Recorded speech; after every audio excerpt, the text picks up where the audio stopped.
Hello दोस्तों, आप सभी का स्वागत है मेरे यूट्यूब चैनल में। आज की कहानी है इश्क की तड़प भाग 15।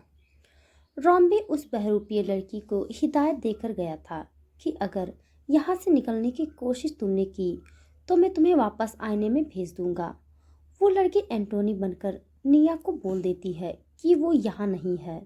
कुछ दिनों के लिए निया को विश्वास हो जाता है और रॉम्बी कुछ समय के लिए सवालों से बच जाता है। रॉम्बी अपने घर की तरफ निकलता है जहाँ उसने पहले से अपने आप को सबके खिलाफ किया होता है, खासकर ऐना। अब रॉम्बी पर बिल्कुल विश्वास नहीं करती। ऐना अपने पति को बचाने के लिए फैसला लेती है कि मैं अब इस घर में नहीं रहूंगी। जब रॉम्बी वहां पहुंचता है तो उसकी मॉम उसे वहीं मिलती है। वो चिंतित होती है। तुम कहाँ गए थे? अभी तक क्या करने गए थे?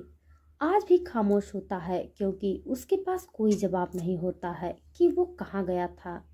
तभी अनु बोलती है कि मिस्टर विल्सन का फोन आया था। वो एंटोनी के लिए पूछ रहे थे। उन्हें वो कहीं मिल नहीं रही थी। क्या हुआ, सब ठीक तो है ना? ये सुनकर के रोम्बी घबरा जाता है क्योंकि उसी सवाल का सामना वो अभी करके आ रहा होता है। एंटोनी मौसी मिल गई मॉम, वो किसी काम से बाहर गई हैं, कुछ दिनों में आ जाएंगी। उनकी बात निया से हो गई है। ओह, तब ठीक है। अनु को तसल्ली होती है। फिर रॉम्बी पूछता है कि ऐना कहाँ है? तो अनु कहती है कि तुम ऐना से दूर रहो थोड़े दिन। वो तुमसे बहुत नाराज है। माना कि तुम रौनिक को पसंद नहीं करते, पर अब वो उसके होने वाले बच्चे का पिता है। तुम्हें उससे ऐसे पेश नहीं आना चाहिए। मॉम, मैं आपसे इस बारे में बाद में बात करता हूँ। और वो सीधे ऐना के कमरे में चला जाता है। ऐना अंदर ही होती है और रौनिक वो बहरूपिया भी वहीं होता है। आज रॉम्बी के मन में उसके लिए गुस्सा नहीं बल्कि खुद के लिए नफरत होती है। उस इंसान की सच्चाई जानने के बाद उसे खुद पर शर्म आती है कि उसने कितना घिनौना काम किया था उसकी पत्नी के साथ। रौनिक उसे देखकर खड़ा हो जाता है। ऐना बोलती है, चले जाओ यहाँ से। खबरदार, जो मेरे पति की तरफ आंख उठा कर भी देखा। वैसे भी थोड़े दिन की बात है, फिर हम लोग यहाँ से शिफ्ट हो रहे हैं। तुम खुश रहना। फिर अनजाने में सबके सामने जो रॉम्बी ने उस बहरूपी के साथ किया वो ऐना की नज़रों में जुर्म साबित हो गया जिसकी कोई माफ़ी नहीं थी। देखो ऐना, मैं समझ सकता हूँ तुम मुझसे नाराज हो, पर यह घर तुम्हारा भी है। तुम यहाँ से नहीं जाओगी। रौनक पीछे खड़ा बड़ी टेढ़ी हंसी हंस रहा होता है, पर आज उस हंसी को देखकर रॉम्बी को गुस्सा नहीं आ रहा होता है क्योंकि वही बहरूपिया रॉम्बी को श्राप से मुक्त करा सकता था। पर कैसे? इसी रास्ते की तलाश जारी थी। देखो है ना, मुझे इस पर बिल्कुल भरोसा नहीं है। ये मुझे कभी भी मार सकता है। बेहतर है तुम अपने मॉम डैड को बोलो कि इसे यहाँ से निकालें क्योंकि ये पागल हो चुका है। रौनिक पूरी कोशिश कर रहा था रॉम्बी को घर से बाहर फेंकने की। तभी ऐना गुस्से में बोलती है, सुना नहीं तुमने? क्या कहा रौनिक ने? जाओ यहाँ से। रॉम्बी उस बहरूपी की तरफ बढ़ता है, पर उसे पीटने को नहीं बल्कि बात करने को। पर यह विश्वास उसने ऐना पर खो दिया होता है। खबरदार, जो एक कदम भी आगे बढ़ाया। ऐना रोनित के आगे खड़ी हो जाती है। उस वक्त रॉम्बी समझ चुका होता है कि ऐना से बात करने का कोई फायदा नहीं है। वो रोनित से नहीं मिलने देगी, उसे कोई रास्ता निकालना होगा। ये सोचकर रॉम्बी चला जाता है। तभी रॉम्बी का फोन आता है। निया कहती है कि रॉम्बी, एंटोनी मासी तो कह रही थी कि वह बाहर जा रही हैं और वह कुछ दिन तक मुझसे मिल नहीं पाएंगी। लेकिन देखो, आज एंटोनी मासी ने मेरे घर आकर के मुझे सरप्राइज दे दिया। यह सुनते ही रॉम्बी के पैरों तले जमीन खिसक जाती है क्योंकि असल में वह एंटोनी मासी नहीं होती है। वह वह तो बहरूपिया होती है जिसे कि उसने महल के अंदर बंद कर रखा था। पर आखिरकार उस बहरूपिये ने अपना रंग दिखा ही दिया और उसकी बात नहीं मानी।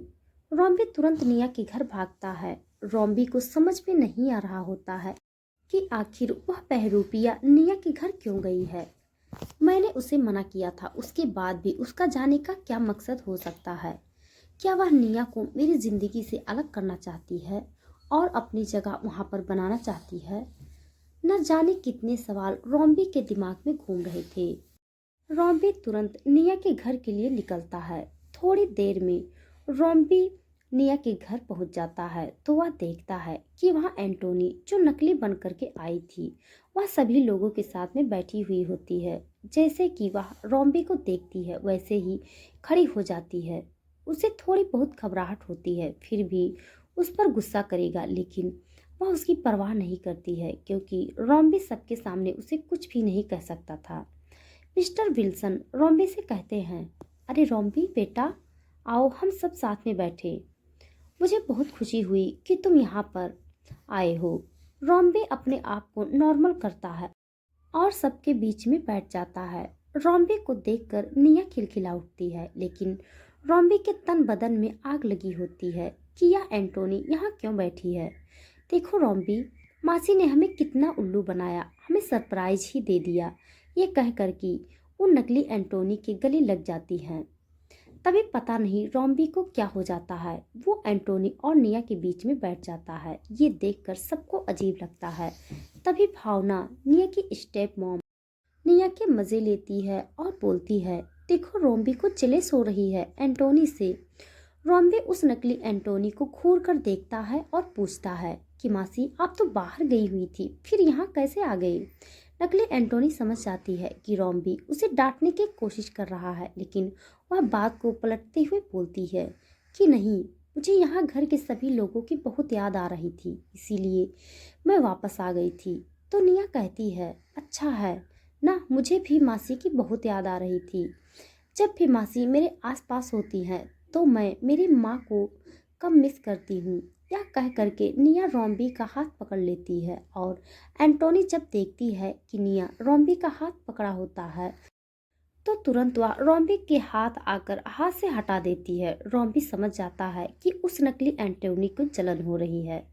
निया से इसका मतलब यह है कि यह निया को नुकसान पहुंचाने के लिए आई है। सब लोग देखते हैं कि एंटोनी ने रॉम्बी का हाथ निया के हाथ से हटा दिया है तो वह बातें बनाते हुए बोलती है कि नहीं नहीं, यह सब बड़े बैठे हुए हैं, उसमें तुम ऐसे बैठोगे तो अच्छा नहीं लगता। यह सुन करके सब लोग हंसने लग जाते हैं, लेकिन रॉम्बी समझ जाता है कि उसके मन में अब क्या चलने लगा है। तभी सबके सामने बोलता है कि मेरी माँ ने, मेरी मॉम ने एंटोनी मौसी को घर बुलाया है, तो अगर आप सबको बुरा ना लगे तो मैं एंटोनी मौसी को अपने साथ लेकर के चले जाऊं। तो मिस्टर विल्सन कहते हैं कि हाँ हाँ, इसमें बुरा लगने वाली क्या बात है, हमें तो अच्छा ही लगेगा कि हम तो नहीं, तुम्हारी मॉम को अच्छे से जान ले। तो निया बोलती है, तो फिर मैं भी साथ में चलूंगी। रॉम्बी ये सुनकर के परेशान हो जाता है कि वह निया को कैसे मना करे, लेकिन वह कहता है कि मेरी मॉम ने अभी सिर्फ एंटोनी मासी से मिलने के लिए बोला है। वह हमारी शादी को लेकर के कुछ डिस्कस करना चाहती हैं और जब वह तुम्हें बुलाएंगे तो मैं तुम्हें भी साथ ले चलूँगा। वह फटाफट से एंटोनी मासी का हाथ पकड़ता है और अपने साथ ले जाने के लिए तैयार हो जाता है। वह जैसे ही नकली एंटोनी को बाहर लाता है तुरंत अपनी गाड़ी में बिठाता है और पुराने महल की तरफ चला जाता है। जैसे ही वह अपने पुराने महल में पहुंचता है दरवाजा अंदर से बंद कर लेता है और उसे झटके से नीचे पटकता है। उसे बहुत हार्ड होता है और वह गुस्से में अपने वास्तविक रूप में आ जाती है जो कि भयानक होता है। पर रॉम्बी उसके वास्तविक रूप को पहले से देख चुका होता है तो उसे डर नहीं लगता। क्या मकसद है तुम्हारा, क्या चाहती हो तुम?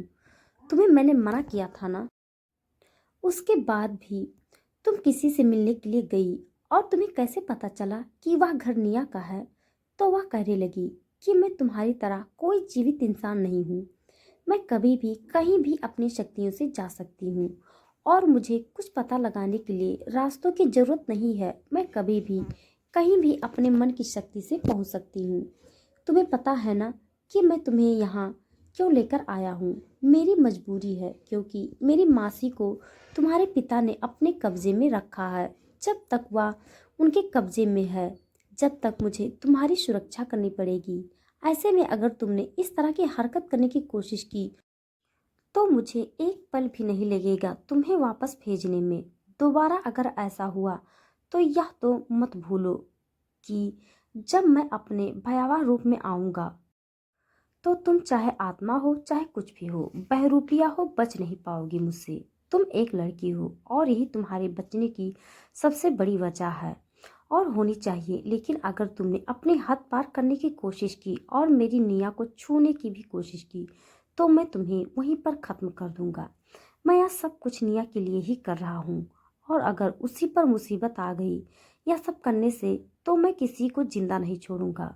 मुझे अपना दानव रूप रखने में एक पल भी नहीं लगेगा। मैं देखना चाहती थी कि आखिर वह लड़की कौन है जिसकी वजह से तुमने मुझे छोड़ दिया है। मैं कब से तुम्हारा इंतजार कर रही हूँ। मैं जानती हूँ कि तुम आधे इंसान हो और आधे दानव हो, उसके बाद भी तुम किसी इंसान से कैसे प्यार कर सकते हो, कैसे शादी कर सकते हो। तुम सिर्फ और सिर्फ एक दानव से शादी कर सकते हो और जो मैं हूँ, तुम जैसा चाहो वैसा रूप रख सकती हो। जितना सुंदर तुम मुझे देखना चाहते हो मैं उससे भी ज़्यादा सुंदर बनकर पूरी जिंदगी रह सकती हूँ। तुम्हें उस लड़की को छोड़ना होगा। वह लड़की तुम्हारे और मेरे बीच में कभी नहीं आ सकती। तुम होती कौन हो मुझे रोकने वाली। मैं मेरे प्यार का इंतजार 7 जन्मों से कर रहा हूँ जो तुम 7 मिनट भी नहीं कर सकती, समझी। जिसके लिए मैं अपने हर एक हद पार करने को तैयार हूँ। तुम मुझे उसे छोड़ने को कह रही हो। मैं मर सकता हूँ, मैं सब कुछ कर सकता हूँ लेकिन अपने प्यार को छोड़ नहीं सकता। तो दोस्तों आज के लिए बस इतना। इसके आगे का भाग जानने के लिए आप हमारे साथ बने रहिए। हमारी कहानी आप सबको कैसे लग रही है